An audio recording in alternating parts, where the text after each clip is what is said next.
Assalamualaikum tuan-tuan. Okey, saya sekarang ada dekat kampung.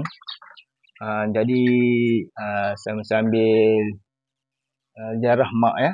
Kita bolehlah tengok anak ayam yang saya bawa minggu lepas. Alhamdulillah. Sihat-sihat semuanya. Cergas. Ni ada dia tuan-tuan, hasil daripada raman menggunakan incubator. Alhamdulillah.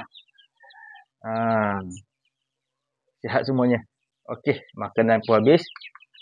Sekejap lagi kita tambah. Inilah salah satu teman mak saya kat kampung. Duduk sorang-sorang. Jadi ada anak-anak ayam ni bolehlah buat kawan.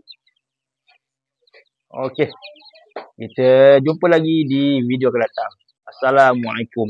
Terbaik.